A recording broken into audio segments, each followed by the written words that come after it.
Salam guru penggerak, tergerak, bergerak, menggerakkan Indonesia Jaya. Saya Srilina Budiyani SPDK, CGP Angkatan 11 dari SDN Banyutowo 02 Pati, Jawa Tengah. Berikut akan saya sajikan koneksi antar materi, kesimpulan dan refleksi modul 1.1. Kerangka pembelajaran modul 1.1. 1. Mulai dari diri. Membuat refleksi diri tentang filosofi pendidikan KHD.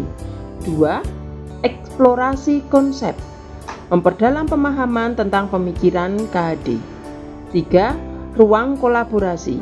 Berkolaborasi dengan sesama CGP, membedah nilai-nilai luhur sosial budaya setempat untuk menebalkan kodrat siswa.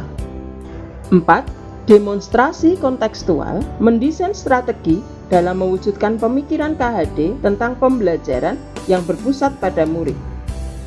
5. Elaborasi pemahaman, menuangkan pertanyaan tentang filosofi pemikiran KHD dan dibahas dengan instruktur. 6. Koneksi antar materi, membuat kesimpulan dan refleksi tentang pemikiran KHD. Asas pendidikan menurut Ki Hajar Dewantara adalah 1.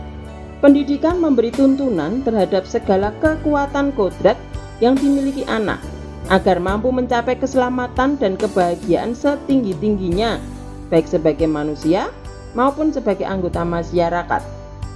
2. Pengajaran merupakan proses pendidikan dalam memberi ilmu atau berfaedah untuk kecakapan hidup anak secara lahir dan batin. Sedangkan dasar pemikiran Ki Hajar Dewantara ada 6. 1. Sistem Among. 2. Kodrat alam dan zaman. 3. Berpihak pada murid. 4. Berbudi pekerti luhur. 5. Trikon, kontinu, konvergen, dan konsentris. 6. Pendidik seperti petani atau tukang kebun. Sebelum saya mempelajari modul 1.1 tentang pemikiran atau filosofi Ki Hajar Dewantara tentang pendidikan, yang saya terapkan dalam pembelajaran di kelas adalah 1. Teacher center. Guru menjadi pribadi yang dominan dalam pembelajaran, sehingga peserta didik kurang aktif dalam pembelajaran. Mereka hanyalah pendengar, sehingga suasana kelas menjadi pasif. 2. Target keberhasilan yang salah. Yang menjadi target keberhasilan saya adalah ketika semua materi sudah tersampaikan kepada murid. Murid mendapatkan nilai yang sudah memenuhi KKM. Gagal apabila materi tidak tersampaikan semua dan KKM tidak terpenuhi. Yang ketiga, kurangnya pengenalan peserta didik. Kurang dalam mengenali peserta didik secara personal, secara khusus karakter mereka. 4. Suasana belajar yang monoton. Guru lebih suka suasana belajar atau kelas yang tertib, disiplin, dan tanpa kegaduhan. Apa yang berubah setelah mempelajari modul 1.1? Yang pertama, student center. Dengan memberikan kebebasan pada peserta didik untuk menyelesaikan tugas sesuai dengan bakat, minat, dan kreativitas masing-masing.